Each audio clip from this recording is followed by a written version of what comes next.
Bien, bueno, pues hemos llegado al final de estas sesiones de C Sharp, así que, bueno, pues quería dar algunas pinceladas sobre qué se puede hacer a continuación, por dónde se puede seguir o cómo podéis seguir en vuestro aprendizaje, ¿vale?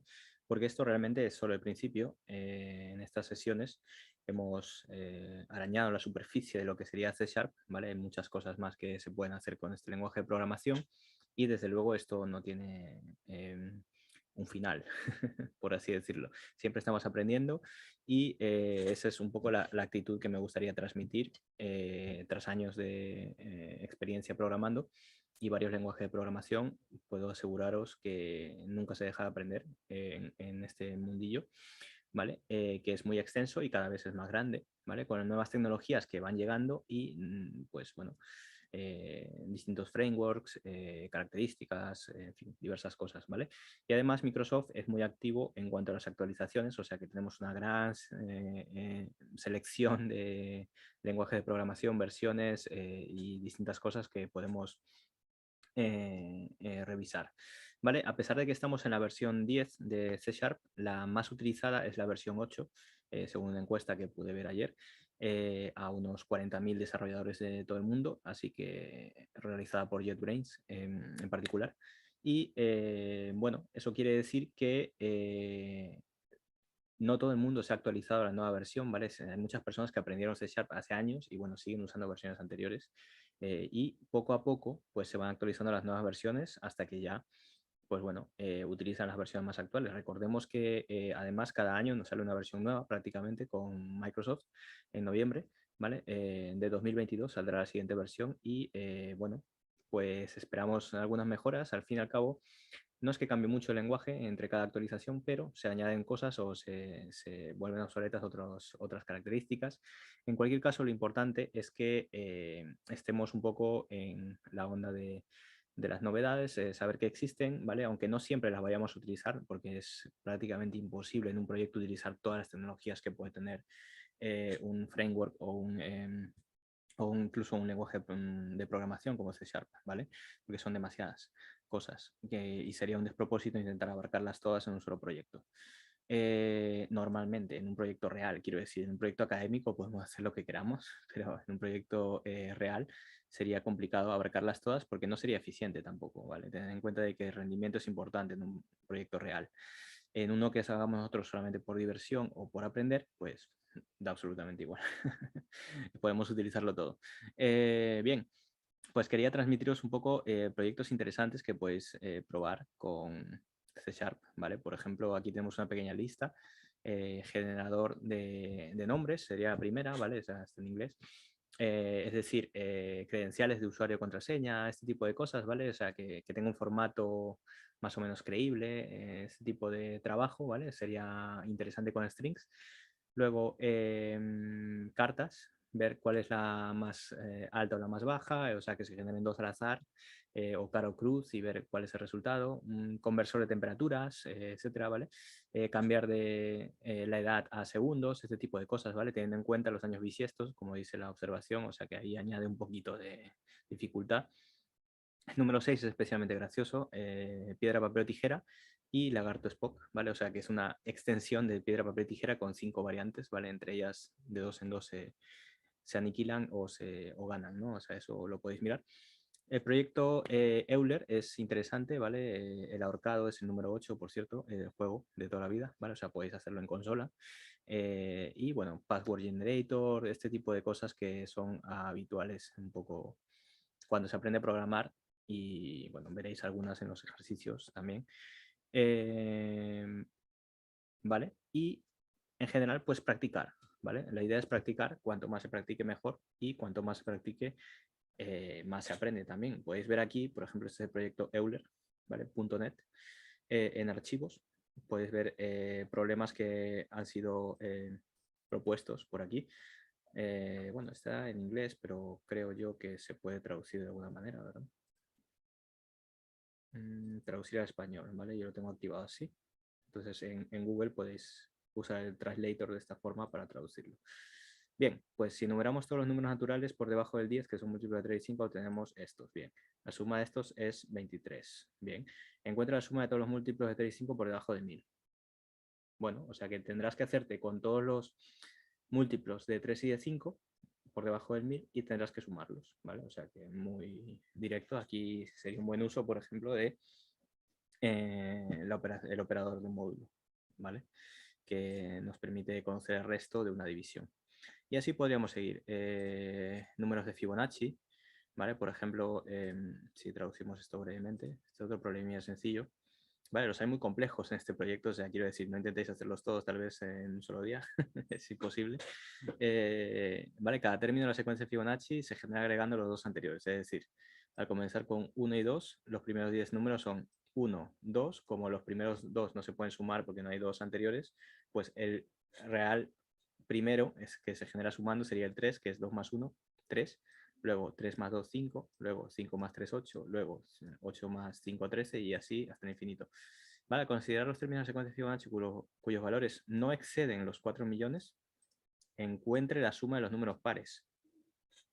O sea que aquí tenemos que liarnos a generar números de Fibonacci hasta los 4 millones, o sea, inferior a los 4 millones, y sumarlos todos, ¿vale? O sea que aquí lo interesante sería ir generándolos e ir sumándolos, ¿vale? Entonces usar pues básicamente un par de variables y otra para el resultado tal vez, ¿vale? Creo que eso sería lo interesante, ¿vale? Para que en memoria tengamos solamente 3 valores que se van moviendo a lo largo, cada vez son más grandes, pero podemos hacerlo así. Bien, pues como veis, cada uno de los smallest multiplied, a ver, sum square difference. Algunos son problemas un poco matemáticos, ¿vale? Es un poco también lo que tiene, que son sencillos y unívocos de definir, ¿vale? Entonces dice 2520 es el número más pequeño que se puede dividir por cada uno de los números del 1 al 10 sin ningún resto. Pues no lo sabía. Vale, desde luego divisible entre 10 es.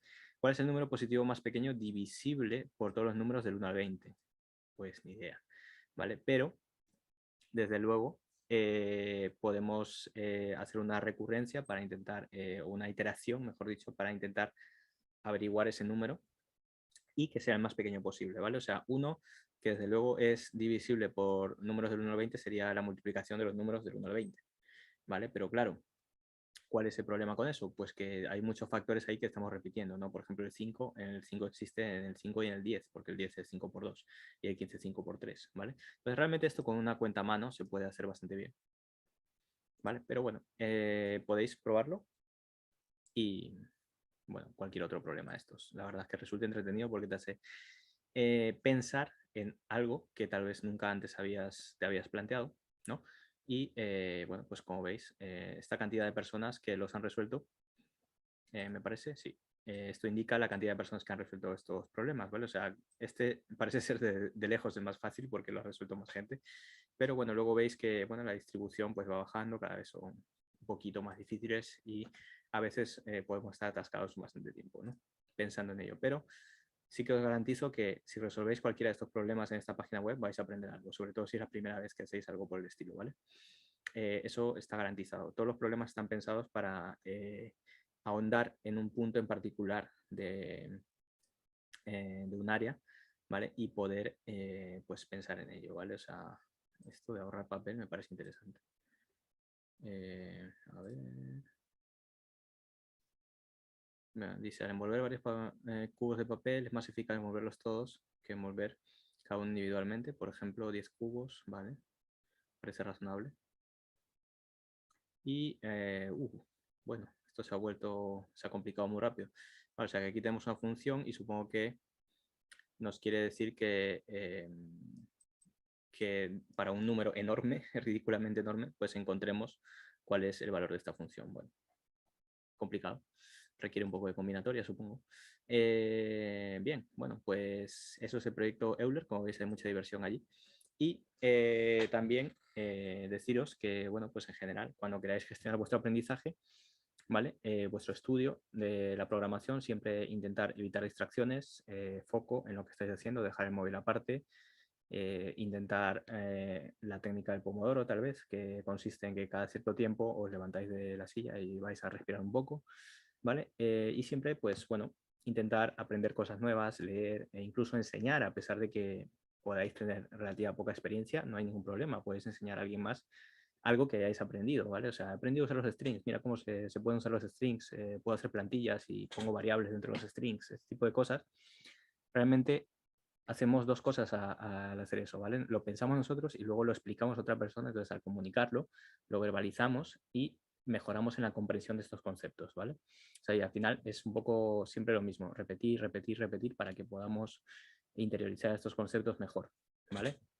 Y sobre todo, pues como digo aquí, practicar, ¿vale? Practicar muchísimo. Y es más, voy a fusionar estos dos apartados porque quiero recalcar lo del foco y sin distracciones. Es súper importante no tener distracciones cuando estamos programando porque un pequeño ruido puede hacer que nos olvidemos del flujo de pensamiento que teníamos, que íbamos a hacer una clase o una interfaz y bueno, pues colisionan esas ideas y al final hacemos cualquier otra cosa, ¿vale? Entonces, nada, pues también recordaros algunas buenas prácticas para poder programar mejor. Siempre intentar descansar bien, dormir las horas correspondientes y dedicarle a la programación, digamos, las horas más potentes que tengamos mentalmente, ¿vale? O sea, si nos concentramos mejor por la mañana, pues por la mañana hacemos nuestro trabajo de programación o nuestro estudio. Si somos más personas de noche, que tal vez nos guste quedarnos hasta tarde haciendo cosas, pues por la noche nos podemos a programar. ¿Vale? Y en general una buena recomendación que os puedo dar es seguir canales de programación, fuentes, ¿vale? Ya sean noticias o vídeos de YouTube, etcétera. Hay mucha cantidad de vídeos de YouTube, ¿vale? Y si le dais un intento a los canales que estén en inglés incluso, pues mejor que mejor porque hay una enorme cantidad, una gran comunidad de personas que están programando en C# y que están haciendo todo tipo de proyectos paso a paso grabados, ¿vale? Para que podáis seguir los pasos, replicarlo o incluso ver el código y aprender cómo se hace tal cosa, cómo se hace una inyección de dependencias, cómo se hace, yo que sé, un factory, cómo se hace un singleton, ¿vale? Todo este tipo de cosas hay que repetirlas y hay que interiorizarlas y hay que hacerlas de forma distinta, ¿vale? O sea, si ellos nos presentan de una manera, nosotros intentamos hacerlo de otra manera. Si ellos nos presentan un singleton que sea un logger, pues bueno, yo quiero hacer un writer. Venga, y le cambio de nombre a todo. Aunque solo hagamos eso, aunque hagamos la misma funcionalidad, pero le cambiamos de nombre a todo, ¿vale? Y lo renombramos a nuestra manera, estamos aprendiendo cómo se denominan las cosas, cómo se asignan las variables, cómo se crean las clases, cómo se pueden llamar, dónde vuelvo a usar este nombre que acabo de crear yo. ¿Vale? Ese tipo de cosas son súper importantes y no debéis subestimarlas para profundizar siempre en el estudio de C#. ¿Vale? Y no subestiméis, pues eso, lo de rehacer los ejercicios, volverlos a practicar o revisarlos cada cierto tiempo para ver si os suenan todos los conceptos que hemos visto en estas sesiones. Así que bueno, pues espero que os haya agradado este conjunto de vídeos y que hayáis aprendido mucho sobre todo, que es lo que pretendíamos. Así que bueno, hasta pronto.